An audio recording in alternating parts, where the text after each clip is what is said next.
I am Orlando Ayala. I was born in Colombia. I was with Microsoft for 25 years, retired in 2016, joined in 91. I had multiple roles, starting as director of Latin America when the region was really nothing. So I have really the opportunity to develop a lot of that region. After Latin America, I was moved to basically developing all the emerging markets. At that time, that was the Southern Hemisphere, basically. So I spent my time in an airplane for many, many years. Very fun. Had the opportunity to help open subsidiaries in many of these countries.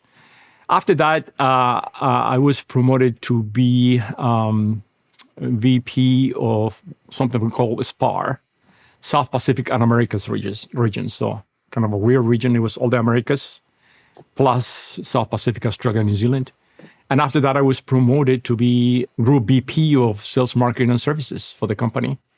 I stayed a few years on that. And then the company acquired and got into the business of ERP, which is a business we were not in, and CRM. Satya at that time, I remember, was actually developing that business for the company. And I came to basically help bring that company on board because we bought a company, Great Plains, out of Dakota, North Dakota. And then after that, I spent a lot of my last years basically being an ambassador for Microsoft, a lot of dealings with governments. I championed something called the National Plan, which was the Microsoft business proposition around how a country can build up using technology and software, basically to provide that opportunity to all the citizens. I was born in Bogota, Colombia, place that today, unfortunately, the country is a bit challenged. We were not rich by any means, actually. You talk about getting some resources, we were just going by. We are four boys, and I'm the third. And my father, basically in advertising for many years. My mother stayed home, but she was a real champion of us doing anything possible that we wanted to do, despite, parents need to work. I think they were very present and, again, gave us great examples of how to think about life when the real trade-offs come, that's the time. That's the time you get tested. Spending time getting something right, I think is important. And usually it doesn't come on the first pass. So you have to be resilient. You have to work hard. You have to look beyond and see what is not obvious, which is not easy. The other one was the value of money. I think my father specifically was an incredible, generous person with others. And then the last one is, as I mentioned before, you will get confronted with very hard, tough decisions where you have to ask yourself if your values are going to be compromised. Our parents were very, very tough on that. There are certain things we just don't do. And I think that was very, very extremely valuable.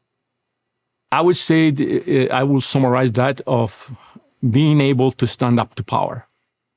It's easy to go down and be challenging people down you. But it's a lot tougher, and I have seen very few people being good at challenging up the orchard. Education is extremely important. In fact, our parents made a lot of sacrifices on ensuring that they get us at least up to ending high school. Then after that, I worked a day, got my college degree at night. There was no other option. I was hired by an American company. That's why I'm here. NCR, called by people in the old days National Cash Register. And I did very well with them. And 3 years after I was hired by them, I was basically transferred to the US in 1985. Dayton, Ohio, that was the first place we landed. And it was shocking, although it was a life-changing thing for us. We have just one of our kids. We loved it. I was doing very well when I crossed paths with Microsoft. I was transferred from Ohio to Mexico by NCR to be sales director. And being there, I was doing quite well. We're about to be transferred back as a assistant VP. So suddenly I went to vacation, and then when I came back in December, when I came back early January, I saw a couple of calls, and hey, this person called, and I called back, and it was this headhunter. Hey, we have this opportunity. Would you be interested? Which was basically to be the GM of the first subsidiary, because it was a very tiny thing of Microsoft in Mexico. Microsoft was not really well known at that time. So here it was, NCR, a very well-established company, multi-billion dollar, larger than Microsoft at that time. I was kind of in my, ascending career with the company, and there's this other opportunity here.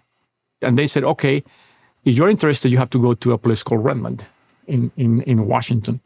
Also, my wife kind of read on the fact that I was not really super happy. So she was like, go and look. I fly from Mexico here. Microsoft pays for my flight. I come for my interview with Kathy. And I walk 9 o'clock, I think it was, building 8. I sit on the reception, and I saw a book in front of the reception. And I opened the book, and I started looking like that, and I see another job that's called Microsoft is hiring for a regional director of Latin America. And I said, I don't want to be in Mexico. That's the job I want. So I came to interview with Chris Smith, and I came and I started to turn the interview around what I really wanted. And after 20 minutes, I gave him all my background. I have managed P&Ls and NCR and I'll do all this stuff.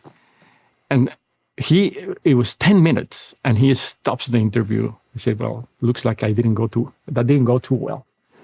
He goes out and called Kathy Westfield, and he was irritated. And he comes back and said, we're changing your interview lineup. The people who are going to interview you is not going to interview you anymore. So it's a different type of people. He saw the opportunity for me to be that regional director. And at the end of that day, Kathy said, okay, here's your offer. And it was to get on that job, to be the Latin America director, the first Latin American director, because Latin America didn't exist. That was my first job. But then I spent my first 5 years just opening subsidiaries around the world, naming new general managers, training people, coming back here, getting the corporation aware of the markets down there. And we assembled a very amazing team that was so connected.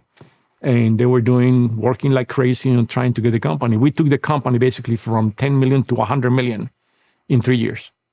It's really the magic of Microsoft at that time. Just remember in the 1995 Windows 95 launch, just still give me goosebumps, because it was so amazing, not only because there was a lot of interest for it, but just bringing that capability way down into society.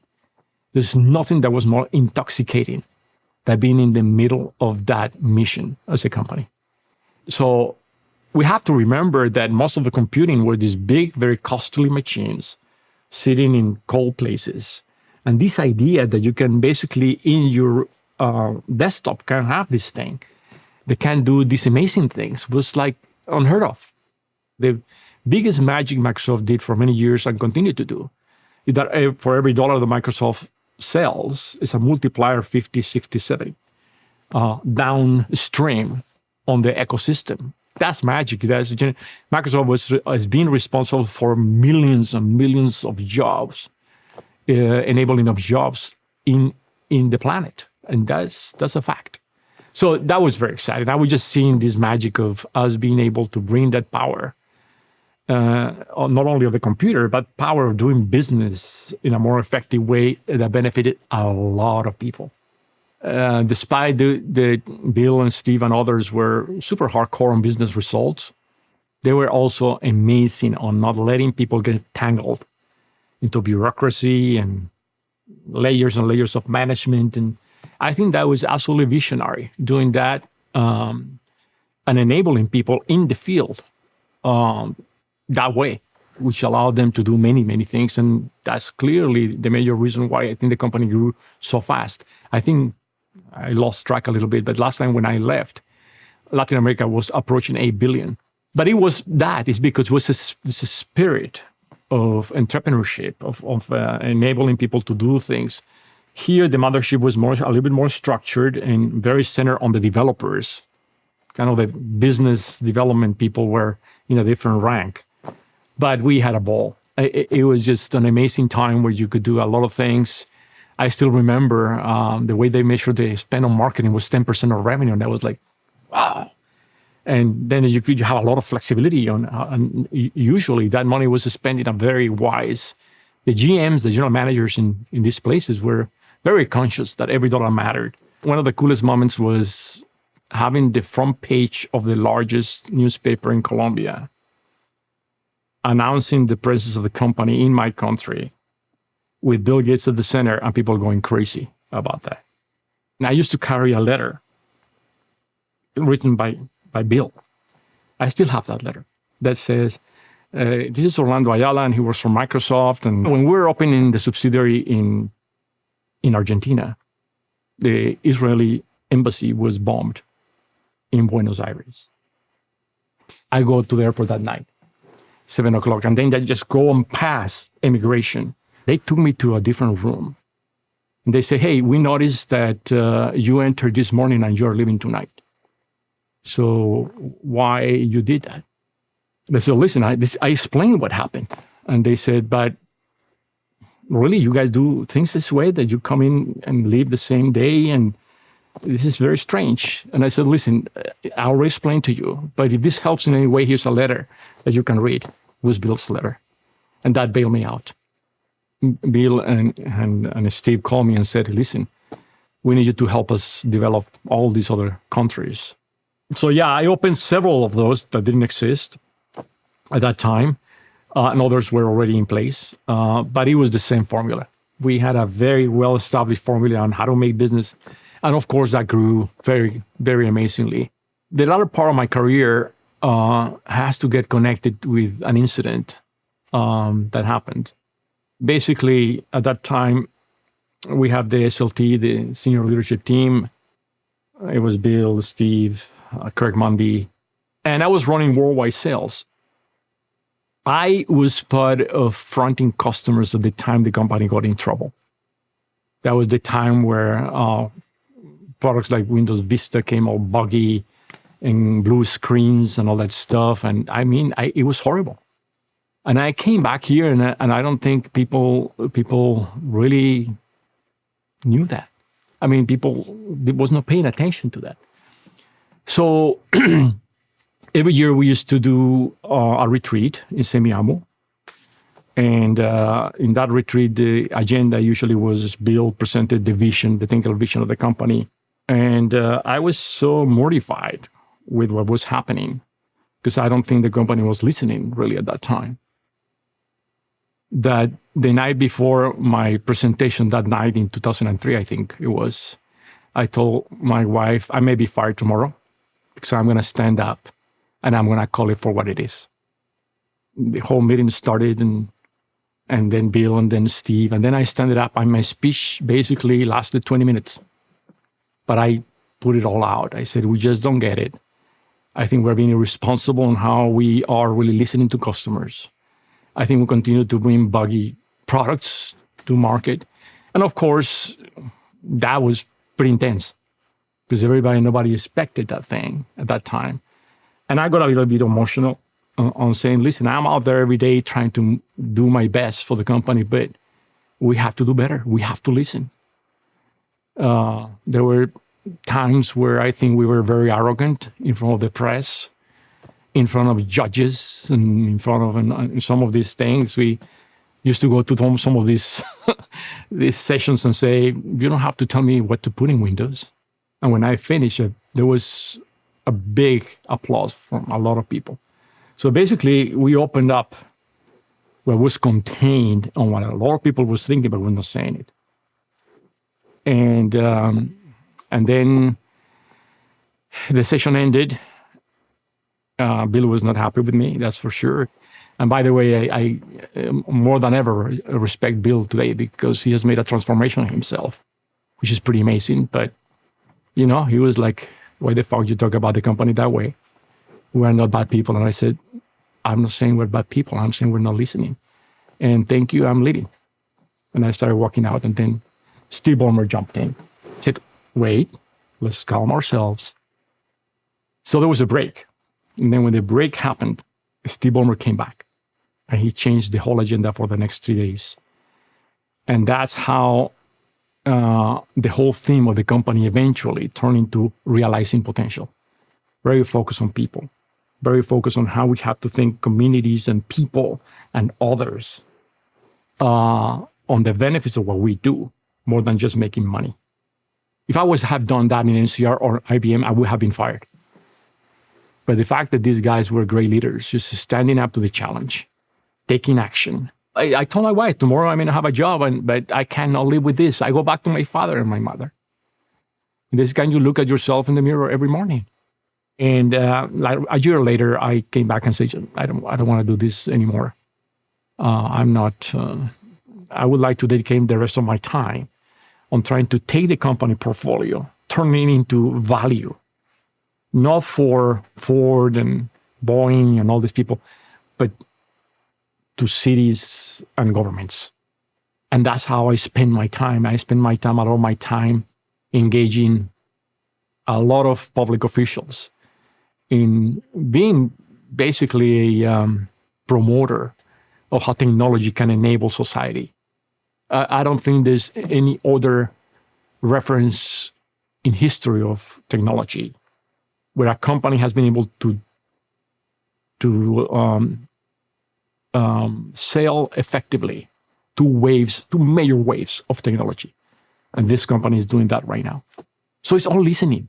You have to listen. People tend to just sit there and think that they know everything. That's the worst disease in humans. It's the worst disease. Listen. Are you really listening? When you go to remote places and you see kids getting sustained access to something like a computer and the internet, you sit there and says, we have to do better. This has to get to every single person. Of course, food and shelter are all important for any human to survive, but the amount of potential being wasted because people don't get education enabled by things like this is tremendous. Society has done an amazing job in keeping some of those themes alive and very, very up there. But I'll say that's what the company needs to continue to do, is never forget, go back to basics on understanding people, what they do, and how technology can enable them. So that's why this AI stuff is pretty amazing. And again, as I said, I think Microsoft is the only company that so far has been able to ride the two waves. I think this is the first company that has been able to bring computing to the masses. Yeah, others help too, Intel's and all those guys. But I would say the personal computer continued to be a very amazing thing in different forms now, but continues to be an amazing vision. That's a huge legacy, which downstream generated opportunity for millions and millions and millions of people around the world. Monetarily, opportunity, but most of all, being able to realize their capabilities. So that's for sure. And moving forward, well, we all know this AI story is a pretty fascinating one. Always the long term is going to be more important than the short term, in my view. And that's how Microsoft has to conduct business or continue to conduct business. Think 10 years out, taking an active role on ensuring the definition of the next wave to be a very positive and truly impactful on realizing the potential of people. So in some way, that legacy shouldn't change because it's all about that. Looking back, I have no regrets. A lot of lessons learned, which, as I said, are very important to inform the future. And in many ways, every day, I remind myself that never to lose that perspective of using past times as a great informer of what's coming up.